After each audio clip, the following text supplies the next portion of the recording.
Oxygen प्लांटमध्ये सातत्यानं अजूनही ब्लास्ट सुरू आहेत। डोंबिवली एमआयडीसी मध्ये पुन्हा एकदा भीषण स्फोट झालेले आहेत। 2016 साली सुद्धा अशाच पद्धतीनं भीषण स्फोट झाले होते, त्यामध्ये काही कामगारांचा मृत्यू झाला होता।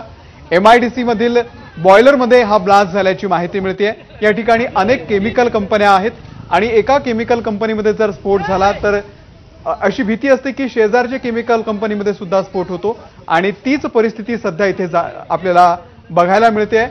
सातत्याने स्फोट होत असल्याचं कळतंय। एमआयडीसी फेज 2 मधल्या कंपनीमध्ये हा ब्लास्ट झालेला आहे। सध्या अग्निशमन दलाच्या 6 गाड्या घटनास्थळी पोहोचलेल्या आहेत आणि ही आग सुद्धा मोठ्या प्रमाणावरती वाढलेली आपल्याला दिसते।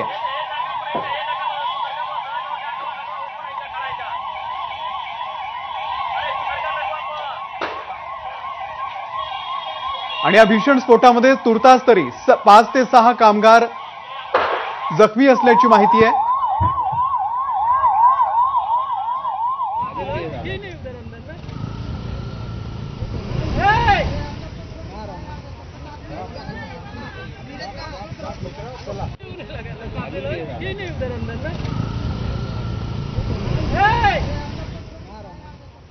तर डोंबिवली एमआयडीसी मध्ये पुन्हा एकदा भीषण स्फोट झालेले आहेत। एमआयडीसी मधील बॉयलरमध्ये हा स्फोट झाल्याची माहिती आहे। एमआयडीसी फेज 2 मधील कंपनीमध्ये हा ब्लास्ट झालेला आहे। या ठिकाणी अनेक केमिकल कंपन्या आहेत।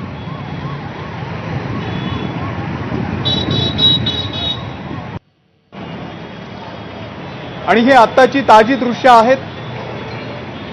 मोठ्या प्रमाणावरती धुराचे लोट आपल्याला दिसत आहेत। खाली आग सुद्धा लागलेली आपल्याला दिसून येते। त्यामुळे अत्यंत भीषण असा हा स्फोट होता। काही किलोमीटरपर्यंत इमारतींना याची कंपनं सुद्धा जाणवलेली आहेत। अनेक इमारतींच्या काचा फुटलेल्या आहेत। तुर्तास 6 अग्निशमन दलाच्या गाड्या या ठिकाणी पोहोचलेल्या आहे। बचाव कार्य सुरू आहे। 5 ते 6 कामगार जखमी असल्याची सुद्धा माहिती आहे आणि हा आकडा कदाचित वाढू शकतो, कारण ज्या पद्धतीची दृश्य आपल्या समोर आहेत त्यानुसार हा आकडा आणखी वाढू शकतो।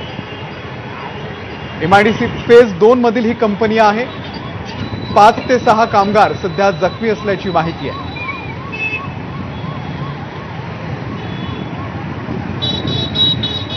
धुरांच्या लोटांसोबतच आपल्याला आगीचे लोट सुद्धा दिसत आहेत।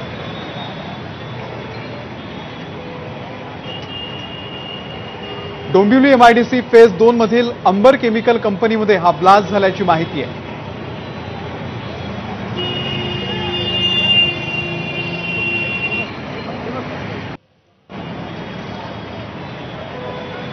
ज्या कंपनीतली आहे हे झालं ते आमच्या बाजूची कंपनी होती आणि एवढा मोठा स्फोट झाला एकदमच। आम्ही कशातही बाहेर पडलो आणि असे आगीचे लोड आले त्याच्यात असं आहे बघा, हाताचं बाजू।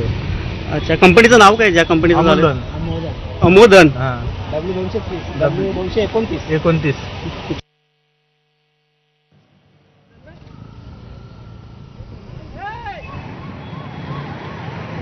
तर डोंबिवली एमआयडीसी मध्ये हा भीषण स्फोट झालेला आहे। आपण बघतोय 2016 साली सुद्धा अशाच पद्धतीचे भीषण स्फोट झाले होते आणि काही कामगारांचा त्यामध्ये मृत्यू झालेला होता। त्या कामगारांचे शव सुद्धा सापडले नव्हते। इतके भीषण स्फोट 2016 साली झालेले होते आणि तशीच काहीशी परिस्थिती सुद्धा आज डोंबिवली एमआयडीसी मध्ये घडलेली आहे।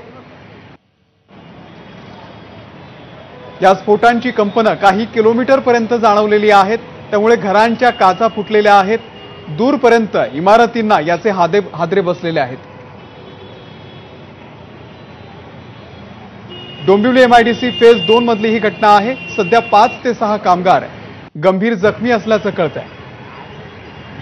अग्निशमन दलाच्या 6 गाड्या घटनास्थळी पोहोचलेल्या आहेत। आग विझवण्याचं काम सध्या युद्ध पातळीवरती केलं जातंय।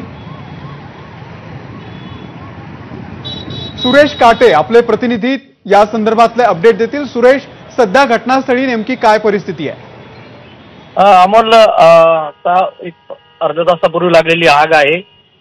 यामध्ये एमआयडीसी मध्ये एक कंपनी आहे, त्या कंपनीमध्ये मोठे स्फोट झालेले आहेत। जवळपास 2 ते 3 किलोमीटर अंतरावरती हे स्फोटचे हादरे जे आहेत ते सगळं परिसरातल्या नागरिकांना जाणवलेले आहेत। अनेकांच्या घरांच्या खिडक्या ज्या आहेत त्या फुटलेल्या आहेत. त्यामुळे ही भयावह परिस्थिती या ठिकाणी